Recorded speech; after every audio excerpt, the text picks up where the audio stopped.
الحمد لله نحمده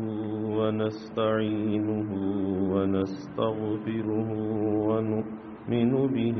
ونتوكل عليه ونعوذ بالله من شرور أنفسنا ومن سيئات أعمالنا من يهده الله فلا مضل له ومن يضلله فلا هادي له ونشهد أن لا إله إلا الله وحده لا شريك له ونشهد أن سيدنا وسندنا وحبيبنا وحبيب ربنا وطبيبنا وطبيب قلوبنا ومولانا محمدا عبده ورسوله وصلى الله تعالى عليه وعلى آله وأصحابه وبارك وسلم تسليما كثيرا هو الحبيب الذي ترجى شفاعته لكل حول من الأحوال مقتحم يا رب صل وسلم دائما أبدا على حبيبك من زانت به العصور أما بعد فأعوذ بالله من الشيطان الرجيم بسم الله الرحمن الرحيم من عمل صالحا من ذكر أو أنثى وهو مؤمن فلنحيينه حياة طيبة صدق الله العظيم وصدق رسوله النبي الكريم ونحن على ذلك لمن الشاهدين والشاكرين والحمد لله رب العالمين.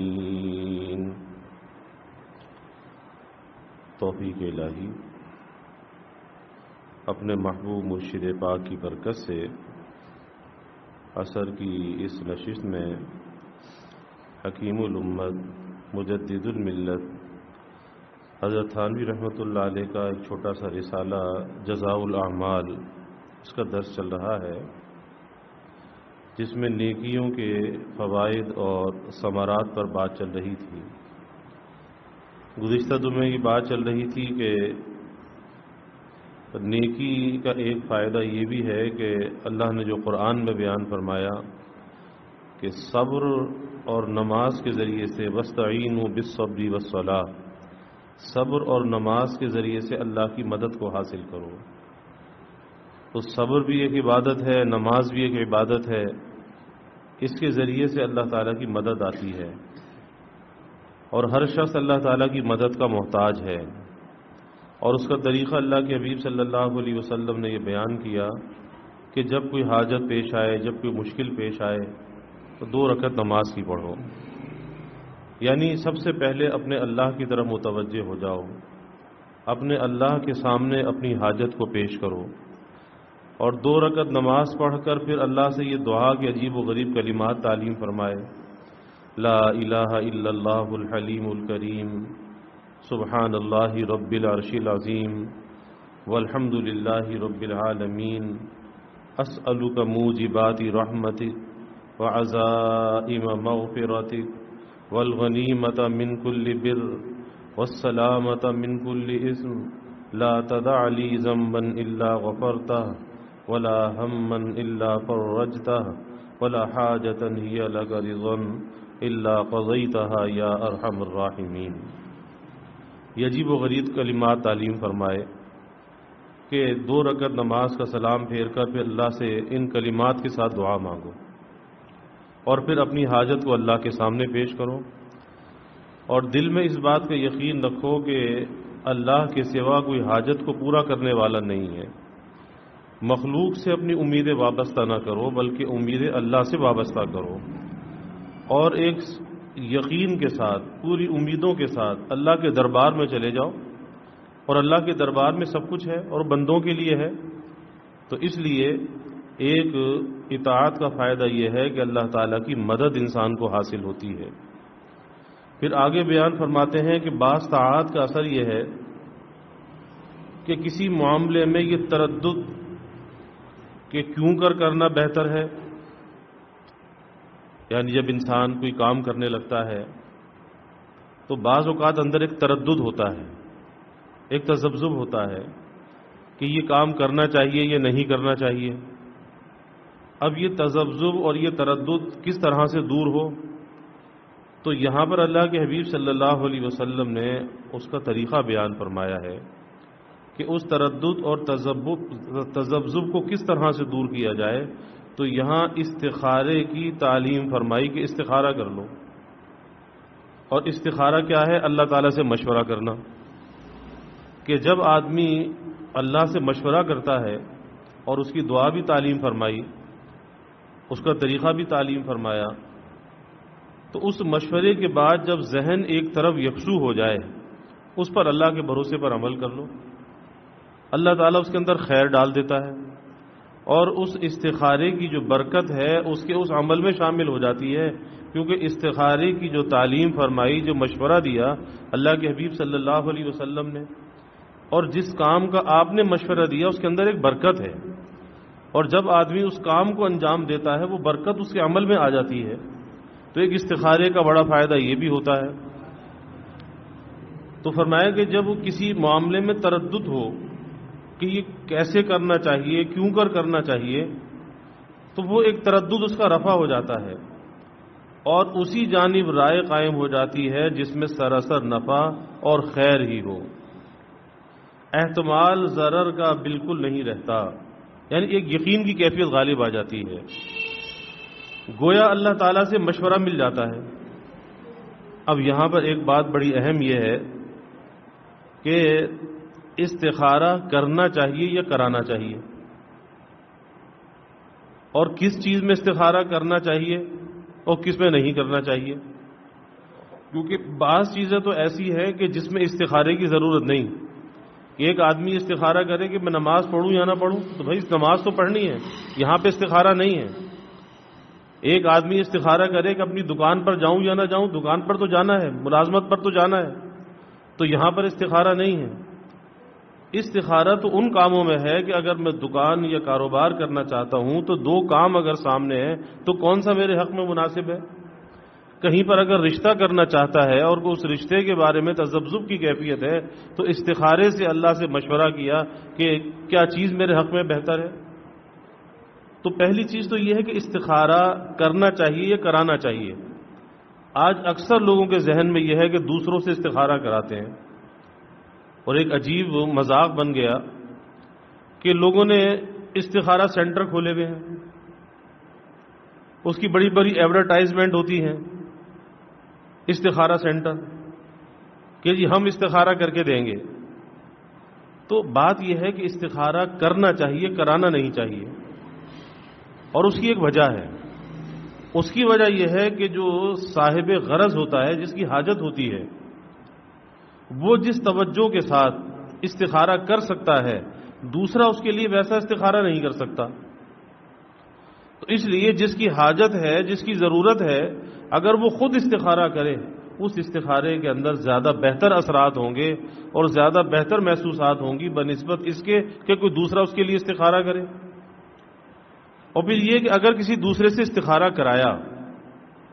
تو پھر استخارہ کرانے والے کے ذمے یہ لازم نہیں ہے کہ اس کی اس بات پر عمل بھی کرے۔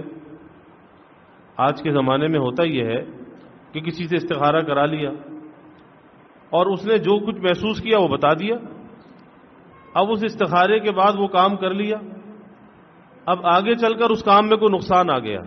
کوئی پریشانی آ گئی، رشتے میں کوئی ناچاقی آ گئی، تو ہوتا یہ ہے کہ جس سے استخارہ کرایا تھا لوگ اس کو بدنام کرتے ہیں کہ جی فلاں مولوی صاحب سے استخارہ کرایا تھا اور ان کے استخارے پر ہم نے یہ کام کر لیا تھا، اب یہ ایسا ہو گیا۔ تو استخارے کا مطلب ایک مشورہ ہے، اور اس کا قطعی یہ مطلب نہیں ہے کہ جو کام آپ کرنے جا رہے ہیں اس میں آپ کو فائدہ ہی فائدہ ہوگا، نفع ہی نفع ہوگا۔ ممکن ہے کہ اپنی کسی کوتاہی کی وجہ سے نقصان ہو جائے، ممکن ہے کہ اس رشتے کے اندر جس پر استخارہ کیا گیا اپنی کسی کوتاہی کی وجہ سے کوئی خرابی آ جائے۔ تو ہوتا یہ ہے کہ بعض اوقات انسان کی اپنی کوتاہیاں ہوتی ہیں، اپنی کوتاہیوں پر تو نظر نہیں جاتی، لیکن جس سے استخارہ کرایا آدمی اس کو بدنام کرتا ہے کہ جی فلاں سے استخارہ کرایا تھا اور ایسا ہو گیا۔ اس لیے بہتر یہ ہے کہ استخارہ خود کرنا چاہیے۔ اب استخارہ جب انسان خود کرتا ہے تو اس میں کچھ باتیں ہیں جو انسان کو محسوس ہوتی ہیں۔ کبھی تو یہ ہوتا ہے کہ اس کا جو طریقہ آگے آتا ہے جو اللہ کے حبیب صلی اللہ علیہ وسلم نے بیان کیا کہ آدمی 2 رکعت نماز پڑھے، نماز پڑھ کر استخارے کی دعا کرے اور پھر سو جائے۔ اب اس کے بعد اسے کوئی اچھا خواب نظر آ جاتا ہے یا کوئی برا خواب نظر آ جاتا ہے، کوئی بری چیز نظر آ جاتی ہے، تو اچھے خواب کا نظر آنا علامت اس بات کی ہے کہ اس کام میں کچھ بہتری ہے، اسے کر لینا چاہیے۔ اور اگر کوئی بری چیز، بری شکل یا بری کوئی ایسی چیز محسوس ہوئی نظر آئی تو وہ علامت ہے کہ پھر اس کام سے رک جانا چاہیے، کیونکہ کوئی بری چیز نظر آ رہی ہے۔ اور کبھی ایسا ہوتا ہے کہ کچھ نظر تو نہیں آتا لیکن انسان کے اندر کا جو تردد ہے وہ ختم ہو جاتا ہے اور اس کا جو میلان ہے وہ ایک طرف ہو جاتا ہے، کرنے کی طرف یا نہ کرنے کی طرف۔ تو جس طرف انسان کا میلان ہو جائے اس کام کو کرنا چاہیے تو کر لینا چاہیے،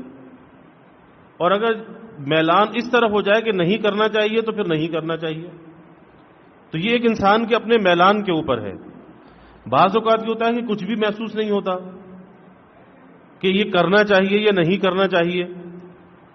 اب وہاں پر یہ دیکھنا چاہیے کہ اس کے خلاف تو کوئی چیز موجود نہیں ہے، کہ جس کام کو کرنے کے لیے استخارہ کیا ہے اگر اس کے خلاف کوئی چیز موجود نہیں ہے، طبیعت میں جب صبح اٹھ کر بیدار ہوا تو اس کا مطلب یہ ہے کہ پھر بھی اس کام کو کر لینا چاہیے کہ اس کے خلاف کوئی چیز موجود نہیں ہے۔ اور اگر کوئی بین صورتحال ہو کہ ادھر بھی ذہن جاتا ہو ادھر بھی ذہن جاتا ہو، استخارے کے بعد بھی ذہن یکسو نہ ہو،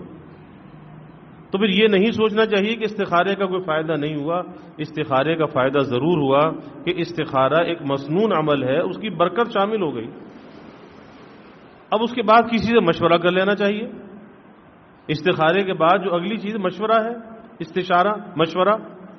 پھر مشورہ کرنا چاہیے 2-4 جان پہچان کے لوگوں سے، تجربے کار لوگوں سے، پھر مشورہ کرنا چاہیے۔ پھر اسی طرح سے ایک بات اور بھی ہے کہ استخارے کے لیے کوئی سونا جو ہے وہ شرط نہیں ہے کہ آدمی سوئے گا تو اس کے بعد ہی اسے کچھ نظر آئے گا، محسوس ہوگا، تو یہ سونا بھی شرط نہیں ہے، بلکہ استخارہ تو ایسی چیز ہے جو چلتے پھرتے بھی ہو سکتا ہے۔ بعض ایسے کام ہیں جو فوری کرنے کے ہوتے ہیں۔ آدمی بازار میں کوئی چیز خریدنے کے لیے گیا، اب وہاں پر 2 چیز اس کے سامنے ہے، فیصلہ نہیں کر پا رہا کہ مجھے یہ لینی چاہیے یا وہ لینی چاہیے، تو بس کھڑے کھڑے استخارے کی دعا پڑھ لے، کھڑے کھڑے دل میں اللہ سے رجوع ہو جائے کہ یا اللہ میری مدد فرما کہ میں یہ خریدوں یا وہ خریدوں، یہ کام کروں یا وہ کام کروں۔ اب چند لمحے کے بعد دل جس طرح مائل ہو جائے اس کام کو کر لے، یہ بھی استخارہ ہو گیا۔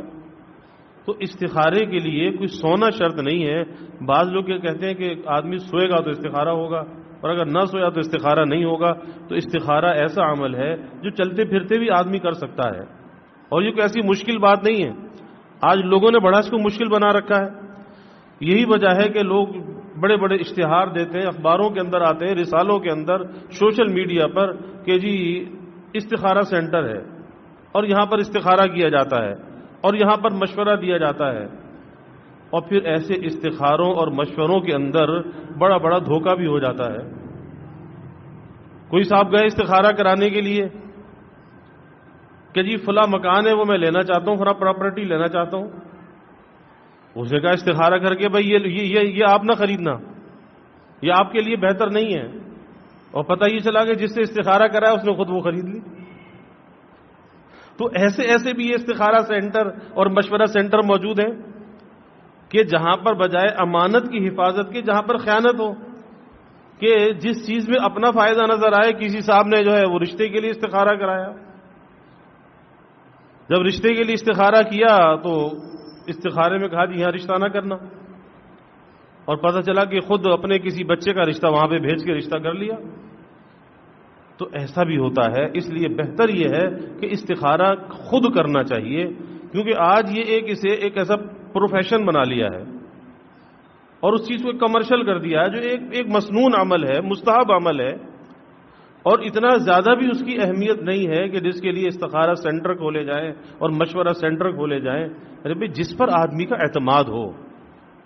اور جس کے لیے دل یہ گواہی دے کہ ہاں اس کے اندر خیر خواہی ہے، بس مشورہ کر لے اور یہ دیکھ لے کہ تجربے کار بھی ہے یا نہیں. استخارہ کرنا ہے تو خود استخارہ کر لے، اتنا کوئی مشکل کام نہیں ہے. لیکن اس طریقے سے یہ کام کرنا تو یہ اس میں بہت سی خرابیاں بھی پیدا ہو جاتی ہیں. اس لیے کیونکہ آج کل جو ہے ایک نفسا نفسی کا دور ہے، اور اپنی ہر بات ہر کسی کے سامنے ظاہر بھی نہیں کرنی چاہیے. آج لوگوں میں یہ بھی ہوتا ہے کہ جی اپنی ہر بات ہر کسی کے سامنے ظاہر کر دی. اب اس کا نقصان کیا ہوتا ہے کہ بعض باتیں راز میں رکھنے کی، پردے میں رکھنے کی ہوتی ہیں. جب وہ دوسروں کے سامنے آدمی اسے ظاہر کر دیتا ہے، میں ایسا کرنا چاہتا ہوں، یہ کاروبار کرنا چاہتا ہوں، یہ جگہ لینا چاہتا ہوں، یا رشتہ کرنا چاہتا ہوں، تو بہت سے لوگ اس کے اندر رکاوٹیں ڈال دیتے ہیں. اور اس کی مثالیں سامنے آتی ہیں کہ بعض جگہ لوگ کسی کے یہاں رشتہ ڈالتے ہیں، دوسرے جا کے شکایت پہنچا دیتے ہیں، ارے میاں وہاں پہ رشتہ نہ کرنا، اس میں تو یہ خرابی اور یہ خرابی ہے. اب یہ بات کہاں سے پیدا ہوئی کہ اس چیز کو راز میں نہ رکھا، وہ لوگوں کے سامنے ظاہر کر دیا، اور نتیجہ یہ ہوا کہ ارے بھائی وہاں رشتہ نہ کرنا. بہت سے تجربات ایسے سامنے ہیں کہ جہاں کسی بات کو لوگوں کے سامنے ظاہر کیا اور وہاں پر اس بات کے اندر خرابی پیدا ہو گئی کہ یہ تو بڑے غلط لوگ ہیں، کہاں آپ رشتہ کرنے چلے ہو، ان کے تو معاملات ایسے ہیں، گھر کا رہن سہن ایسا ہے.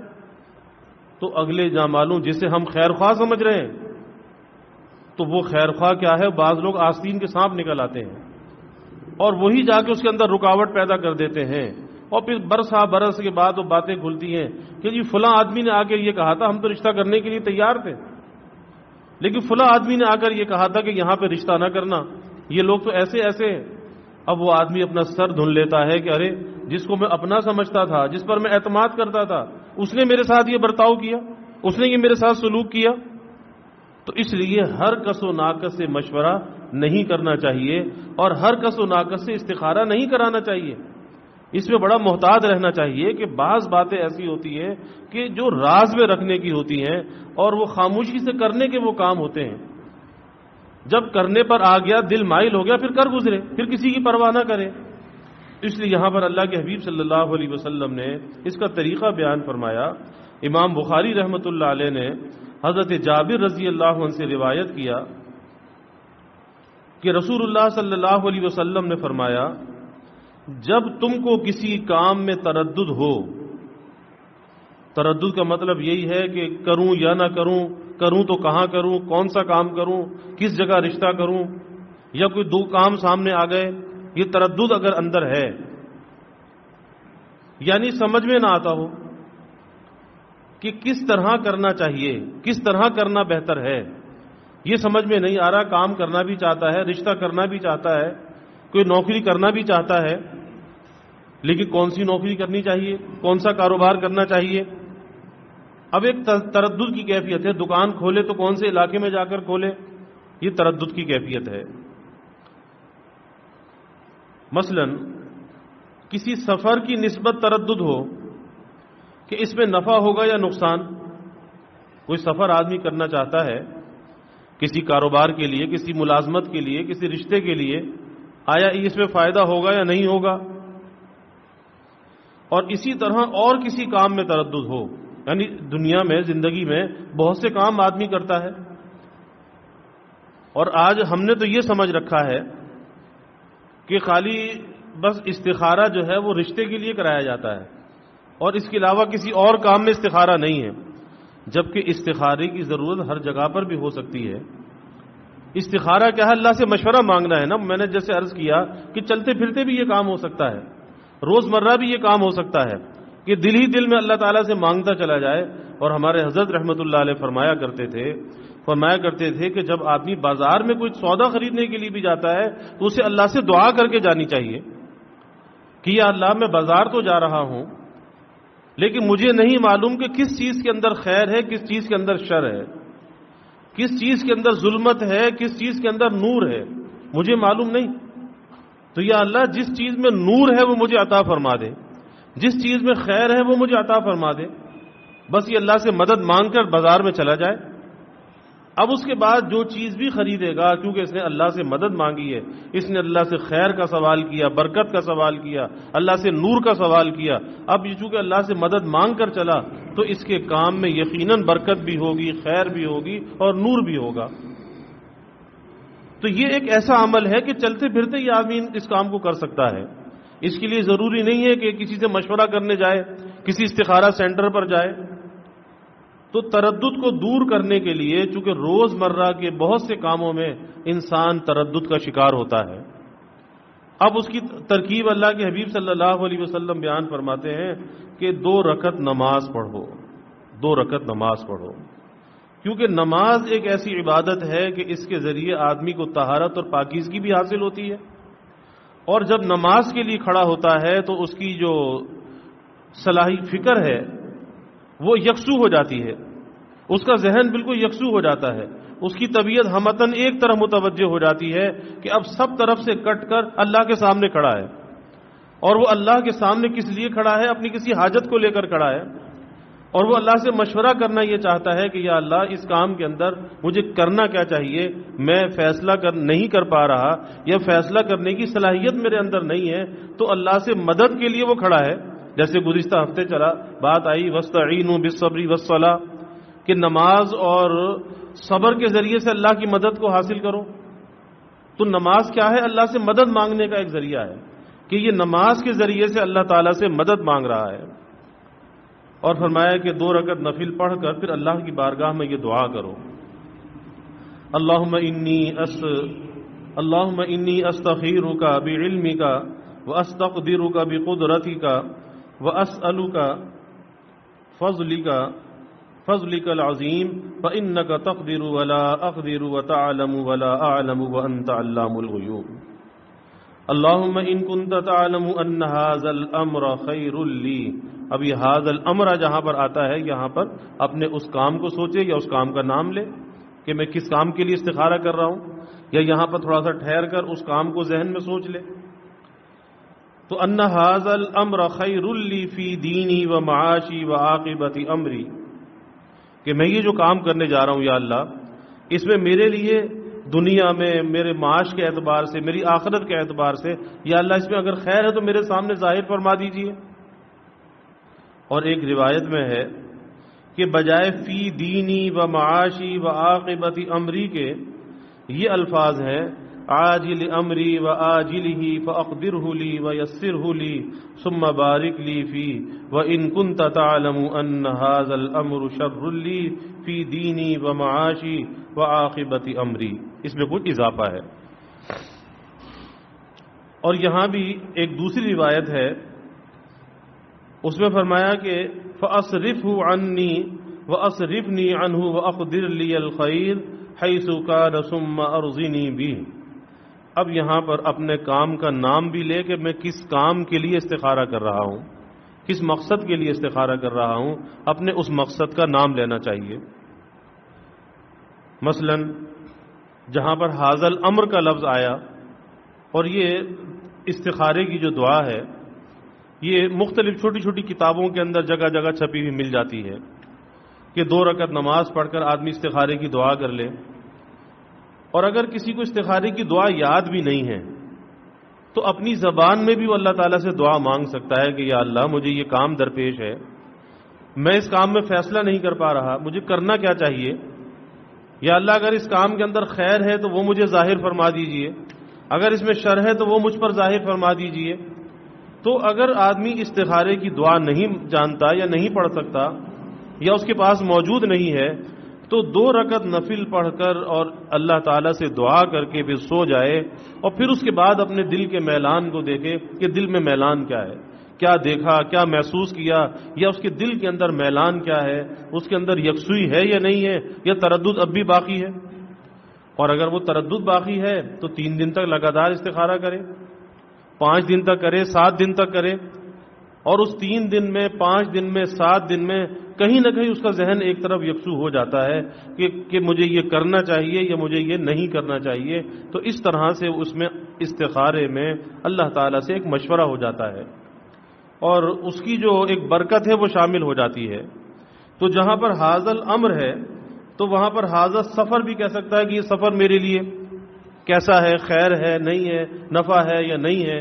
حاضر سفر کہہ سکتا ہے۔ یا اگر نکاح کے لیے، رشتے کے لیے اگر یہ استخارہ کر رہا ہے تو وہاں پر حاضر امر کی جگہ حاضر نکاح کہہ سکتا ہے کہ اس نکاح میں میرے لیے خیر ہے یا نہیں ہے، تو حاضر نکاح کے الفاظ کہہ لے۔ اور اگر کسی کو عربی نہیں آتی تو بھائی اپنی زبان میں کر لے، شریعت میں آسانی ہے، شریعت میں کوئی مشکل یا تنگی نہیں ہے کہ آدمی اتنی تنگی اور پریشانی میں پڑے کہ جی میں تو یہ اب نہیں کر سکتا، مجھے تو دعا یاد نہیں، یا میں یہ عربی نہیں پڑھ سکتا تو میں کیسے استخارہ کروں، اور کسی استخارہ سینٹر پہ چلا جائے۔ تو بہتر یہی ہے کہ استخارہ آدمی کو خود کرنا چاہیے، کیونکہ انسان جو خود توجہ کے ساتھ استخارہ کر سکتا ہے وہ دوسرا اس کے لیے نہیں کر سکتا۔ اسی طرح بہت سے لوگوں کی یہ کیفیت ہوتی ہے کہ خود دعا نہیں کرتے، دوسروں سے دعا کراتے ہیں۔ تو بے شک دوسروں سے دعا کرانا یہ بھی فائدے کی چیز ہے، لیکن دعا کرنا بھی چاہیے، دعا کرانا بھی چاہیے، اور سب سے بڑھ کر یہ ہے کہ دعا لینے والا بن جانا چاہیے کہ اپنے لیے، دوسروں کے لیے ہمیشہ دعا کرتا رہے، اور اپنے لیے دعا کی دوسروں سے، اپنے بڑوں سے التجا کرتا رہے، لیکن اس کے ساتھ ساتھ اپنے بڑوں کی ایسی خدمت کرے، اپنے بڑوں کا ایسا دل خوش کرے، اپنے والدین کا، اپنے اساتذہ کا، اپنے بزرگوں کا، کہ جب وہ دعا کے لیے ہاتھ اٹھائیں تو بے اختیار ان کے زبان پر تمہارے لیے دعا کے کلمات آ جائیں۔ تو دعا کرنی بھی چاہیے، دعا کرانی بھی چاہیے، اور سب سے بڑھ کر یہ ہے کہ دعا لینے والا بن جانا چاہیے۔ اور ایک بڑی اہم چیز اس کے اندر جو ہے وہ اپنے ذہن کی یکسوئی ہے، اور اس کے ساتھ ساتھ یقین کا ہونا ہے کہ اگر انسان کے اندر وہ یقین کی کیفیت نہیں ہوتی، تذبذب اگر ہے، اور وہ تذبذب کو اگر اندر کے دور نہیں کرتا تو پھر اس بے یقینی کے ساتھ دعا قبول نہیں ہوتی، بلکہ بے یقینی کے ساتھ انسان پریشانیوں کا شکار رہتا ہے۔ ہمیں معاشرے میں بہت سے لوگ ایسے نظر آتے ہیں کہ جن کی پریشانیاں کم ہونے کا نام ہی نہیں لیتی۔ بات کیا ہے کہ وہ اللہ کی ذات پر بھروسہ اور یقین نہیں رکھتے، بس پریشانیوں کا رونا تو روتے ہیں، لیکن یہ نہیں دیکھتے اس پریشانی کے عالم میں بھی کتنی نعمتیں، راحتیں ہمارے شامل حال ہیں۔ تو اگر کبھی کوئی پریشانی، مشکل پیش آتی ہے، اس وقت ان نعمتوں اور راحتوں کو سوچنا چاہیے، اور جب آدمی اس نعمت اور راحت کو سوچے گا تو اس وقت اسے احساس ہوگا کہ پریشانی کم ہے، آج بھی نعمت اور راحت زیادہ ہے، تو جو چیز زیادہ ہے اس پر شکر کرنا چاہیے، اور جو چیز کم ہے اس پہ صبر کر لینا چاہیے۔ اور پھر دنیا میں کبھی انسان کی اپنی مرضی کے مطابق ہر چیز نہیں ہوتی، ہوتا تو وہی ہے جو اللہ چاہتا ہے، ہر کام اللہ کے چاہنے سے ہوتا ہے۔ اس لیے بعض اوقات یہ ہوتا ہے کہ انسان چاہتا کچھ ہے اور ہو کچھ جاتا ہے، ایک انسان کی چاہت ہے، ایک اللہ کی چاہت ہے۔ اب اس کی چاہت کے مطابق اگر نہیں ہوتا تو پھر پریشان ہونے کی بات نہیں ہے، پھر اللہ کے فیصلے پر راضی ہو جانا چاہیے۔ کہ میں تو یہ چاہتا تھا لیکن میرا اللہ کچھ اور چاہتا تھا، اور ظاہر ہے کہ مرضی میرے اللہ کی غالب ہوگی، چاہت میرے اللہ کی غالب ہوگی، تو اگر میں اسی ضد میں رہا کہ نہیں ایسا ہی ہونا چاہیے تو ایسا تو ہوگا نہیں، تو زندگی پریشانی کا نمونہ بن جائے گی۔ تو اس سے کہیں بہتر یہ ہے کہ اپنی پسند کو اللہ کی پسند کے تابع کر دے، اپنی مرضی کو اللہ کی مرضی کے تابع کر دے اور اللہ کی رضا میں راضی رہنے والا بن جائے، بس زندگی کے اندر اطمینان آئے گا، سکون آئے گا، کیونکہ ہر کام اپنی مرضی کے مطابق نہیں ہوا کرتا اور ہر چیز اپنی پسند کے مطابق نہیں ملا کرتی، اور زندگی تو نام ہی کمپرومائز کا ہے کہ زندگی ہمیشہ کمپرومائز کے ساتھ گزرتی ہے، کچھ لے اور دے کر گزرتی ہے، ہر کام کبھی انسان اپنی مرضی کے مطابق نہیں کر سکتا، اور اگر ہر چیز اس کی مرضی کے مطابق ہونے لگے تو پھر انسان تو انسان نہ رہے گی، تو فرعون بن جائے۔ اس لیے کہیں کہیں اللہ تعالیٰ اس کی چاہت پر، اس کی پسند پر اللہ تعالیٰ چوٹ مارتے ہیں، اس کے سامنے اس کے عجز کو ظاہر کرتے ہیں کہ تو اگر چاہتا ہے لیکن دینے والے تو ہم ہیں، تیری چاہت سے ہر چیز نہیں مل سکتی، تو وہاں پر انسان کے اندر ایک عجز پیدا ہوتا ہے، اور اگر ہر چیز اس کی مرضی کی مل جائے تو اس میں ناز پیدا ہونے لگے، اور ناز اللہ کو پسند نہیں ہے، اور جب اس کی پسند پر چوٹ پڑتی ہے، اس چیز سے اسے روکا جاتا ہے، وہ چیز نہیں دی جاتی، تو اس میں نیاز پیدا ہوتا ہے، عاجزی پیدا ہوتی ہے، اسے مشاہدہ ہوتا ہے کہ ہاں مرضی میرے مولا کی غالب آتی ہے، میری مرضی کیا مرضی ہے، میری مرضی تو میرے اللہ کی چلنے والی ہے۔ اور جب یہ نیاز مندی اس کے اندر آتی ہے، اس نیاز مندی کے ساتھ اس کا تعلق اللہ سے بڑھ جاتا ہے، اللہ کے اور زیادہ قریب ہوتا جاتا ہے۔ تو ہمیشہ اپنی مرضی کو اللہ کی مرضی کے تابع کرنا چاہیے، اور جب آدمی دعا کرے تو یقین کے ساتھ دعا کرنی چاہیے، اور دعا کے بعد بھی کوئی چیز نہ ملے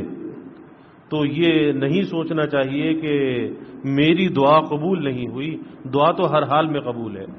یعنی دعا ایسی عبادت ہے جو ہر حال میں قبول ہے، کبھی اس کا فائدہ دنیا میں محسوس ہوتا ہے، وہ چیز مل جاتی ہے، اور اگر وہ چیز نہیں ملتی، اس کا کوئی فائدہ محسوس نہیں ہوتا، اللہ اس دعا کو آخرت کے لیے ذخیرہ کر دیتا ہے، اور ظاہر ہے کہ دنیا سے زیادہ فائدہ آخرت کا ہے، کہ آج اگر دنیا میں وہ فائدہ نہ ملا، یہاں کی تو گزر جائے گی جیسی بھی گزرنی ہے، لیکن کل قیامت کے دن اللہ تعالیٰ ان اہل دعا کو جن کی دعاؤں کے ثمرات دنیا میں نہیں ملے تھے، نیکیوں کے بڑے بڑے ذخیرے عطا فرمائیں گے۔ لوگ حیرت سے پوچھیں گے یہ کون لوگ ہیں،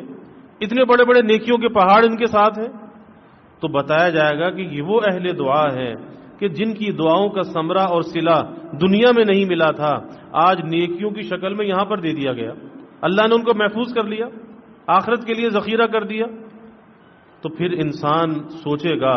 وہ لوگ سوچیں گے جن کی دعاؤں کی قبولیت دنیا میں ظاہر ہوئی ہوگی، کاش کہ دنیا میں ہماری کوئی دعا قبول نہ ہوئی ہوتی،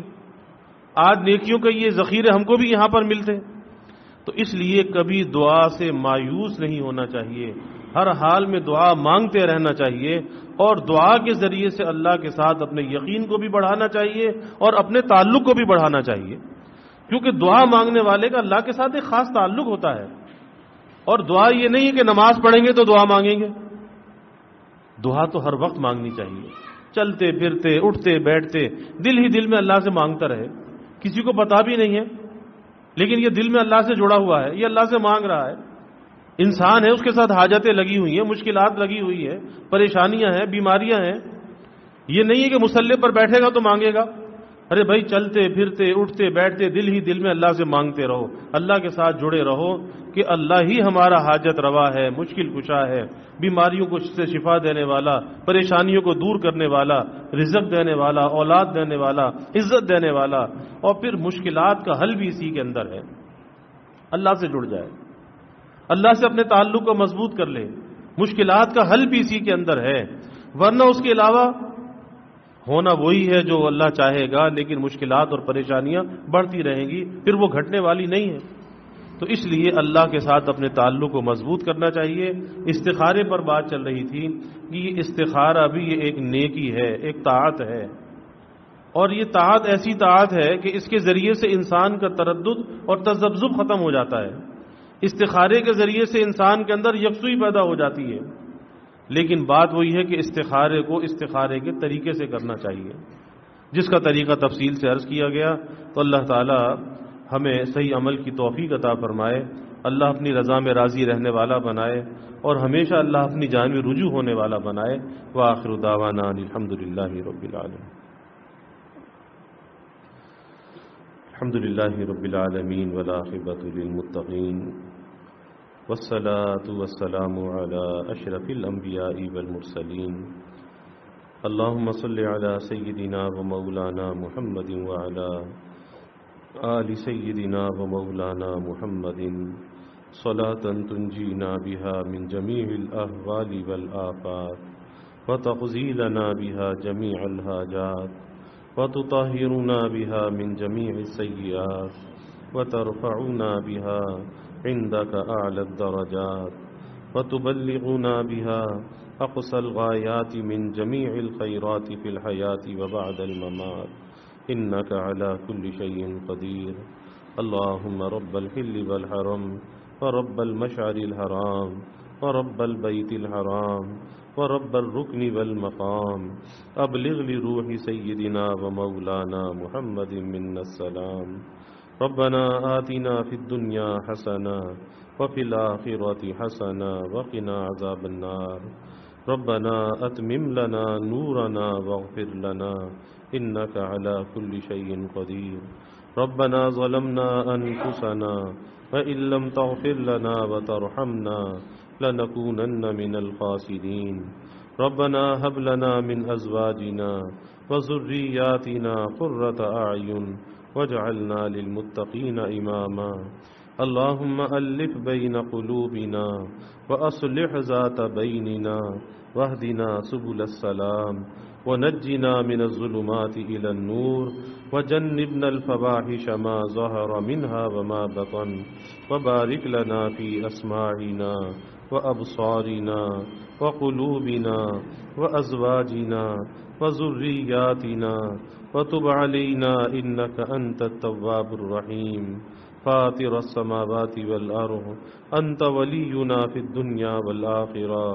أنت ولينا في الدنيا والآخرة توفنا مسلما والحقنا بالصالحين توفنا مسلما والحقنا بالصالحين۔ يا رب زدنا علما والحقنا بالصالحين۔ يا الله يا رحمن يا رحيم يا كريم یا ارحم الراحمین یا اکرم الاکرمین۔ یا اللہ ہمارے گناہوں کو معاف فرما، یا اللہ ہماری خطایا سے درگزر فرما، یا اللہ اپنی محبت معرفت عطا فرما، اپنی رضا والی زندگی یا اللہ نصیب فرما، اپنے رضا والے کاموں کی یا اللہ ہمیں توفیق عطا فرما، اپنی رضا میں یا اللہ ہمیں راضی رہنے والا بنا، یا اللہ ہمیشہ ہر حال میں اپنی جانب رجوع ہونے والا بنا، یا اللہ ہر نیکی ہر طاعت کی توفیق عطا فرما، ہر گناہ سے بچنا یا اللہ ہمارے لیے آسان فرما، نیکی کی رغبت یا اللہ دلوں میں پیدا فرما، گناہوں کی نفرت یا اللہ دلوں میں پیدا فرما۔ یا اللہ جتنے بھی حاضرین ہیں سب کے دلوں کے نیک ارادوں کو تمناؤں کو یا اللہ از غیب پورا فرما، سب کی حاجات کو یا اللہ پورا فرما، سب کی پریشانیوں کو یا اللہ دور فرما،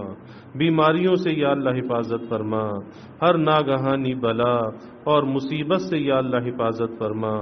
زمینی آسمانی آفات سے یا اللہ حفاظت فرما، موذی امراض سے یا اللہ حفاظت فرما۔ یا اللہ سب کے علم میں عمل میں رزق میں خوب خیر و برکت فرما، ابواب رزق یا اللہ کشادہ فرما، برکت والا رزق عطا فرما، حلال رزق عطا فرما۔ یا اللہ کبھی کسی کو مخلوق کا محتاج نہ بنا، ہمیشہ اپنے در کا سائل اور بھکاری بنا۔ یا اللہ اپنے در کا منگتا اور سوالی بنا۔ یا اللہ اپنی ذات عالی کا یقین ہمارے دلوں میں پیدا فرما، اپنے غیر سے ہماری امیدوں کو قطع فرما۔ یا اللہ ہر امید کو اپنی ذات سے وابستہ کرنے والا بنا۔ یا اللہ ایمان کی ترقی عطا فرما، اعضاء کی سلامتی عطا فرما، ہر محتاجی معذوری سے یا اللہ حفاظت فرما۔ یا اللہ جب تک کی زندگی ہے چلتا پھرتا رکھنا، اعضاء کی سلامتی کے ساتھ رکھنا۔ یا اللہ ہر قسم کی محتاجی سے معذوری سے یا اللہ ہمیں بچا کر رکھنا۔ یا اللہ ہم کمزور ہیں، ضعیف ہیں، کسی امتحان اور آزمائش کے قابل نہیں۔ یا اللہ ہر ابتلا سے آزمائش سے ہماری حفاظت فرما، اور ہر قسمی نعمتوں کی یا اللہ حفاظت فرما۔ یا اللہ ظاہری نعمتیں، باطنی نعمتیں، روحانی نعمتیں، ایمانی، مادی، ہر قسمی نعمتوں کی یا اللہ حفاظت فرما۔ نعمتوں میں یا اللہ برکت اور ترقی عطا فرما۔ ہر ابتلا سے، آزمائش سے یا اللہ ہماری حفاظت فرما۔ یا اللہ جو بھی خواتین تشریف لاتی ہیں ان کے آنے کو قبول فرما۔ قدم قدم پر اپنی نصرت اور معیت یا اللہ نصیب فرما۔ سب کے گھروں کو یا اللہ نعمت سے، راحت سے بھر دے، خوشیوں سے بھر دے۔ یا اللہ گھر کے ماحول کو جنت نشاں بنا دے۔ یا اللہ آپس میں محبتیں، الفتیں پیدا فرما دے۔ اے اللہ گھر کے ماحول کو دین کا ماحول بنا دے۔ ہر قسم کے فسق و فجور کو یا اللہ گھروں سے نکال دے۔ یا اللہ دلوں کو اپنی محبت اور معرفت سے لبریز فرما دے۔ دلوں میں محبت اور اخوت کو یا اللہ ڈال دے۔ یا اللہ نفرتوں کو، عداوتوں کو دلوں سے نکال دے۔ یا اللہ اکرام مسلم کی توفیق عطا فرما۔ بڑوں کا ادب کرنے والا بنا، چھوٹوں پر شفقت کرنے والا بنا، خلق خدا سے درگزر کرنے والا بنا۔ یا اللہ اچھے اخلاق کا حامل بنا، اچھے کردار کا حامل بنا، اچھی گفتار کا حامل بنا۔ یا اللہ برے اخلاق سے، برے کردار سے، بری گفتار سے یا اللہ ہماری حفاظت فرما۔ یا اللہ اس کورونا کی وبا سے سارے عالم کو نجات عطا فرما۔ یا اللہ ساری انسانیت کو امن، عافیت اور سلامتی عطا فرما۔ یا اللہ اس کے متاثرین دنیا میں جہاں کہیں بھی ہیں، یا اللہ ہمارے ملک میں، ہمارے محلے بستیوں میں، یا اللہ سب کو صحت کاملہ عاجلہ مستمرہ عطا فرما۔ سب کی مشکل کو، پریشانی کو یا اللہ دور فرما۔ سب کے لیے یا اللہ آسانیوں کا معاملہ فرما۔ یا اللہ سب کی اولادوں کو نیک صالح بنا، آنکھوں کی ٹھنڈک بنا، تربیت کا از غیب انتظام فرما۔ یا اللہ بے اولادوں کو نیک صالح اولاد عطا فرما، اور جو با اولاد ہیں ان کی اولاد کو آنکھوں کی ٹھنڈک بنا۔ جو اولاد نرینہ چاہتے ہیں یا اللہ اولاد نرینہ عطا فرما۔ یا اللہ سب کی دامن مراد کو خوشیوں سے، نعمتوں سے، راحتوں سے بھر دے۔ یا اللہ ہر دکھ کو، تکلیف کو، غم کو یا اللہ دور فرما دے۔ یا اللہ ہمیں دین دنیا آخرت کی ہر بھلائی عطا فرما۔ ہر شر سے، ہر فتنے سے یا اللہ حفاظت فرما۔ یا اللہ اپنی رحمتوں کا، برکتوں کا، نعمتوں کا، راحتوں کا نزول فرما۔ زحمتوں کو یا اللہ دور فرما۔ یا اللہ ہمیں دین دنیا آخرت کی ہر بھلائی عطا فرما۔ ہمیں عافیت دارین عطا فرما، عافیت دائمہ عطا فرما۔ ربنا تقبل منا انك انت السميع العليم وتب علينا انك انت التواب الرحيم وجزى الله عنا محمدا صلى الله عليه وسلم ما هو اهله وصلى الله تعالى وسلم على النبي الكريم آمين آمين برحمتك يا أرحم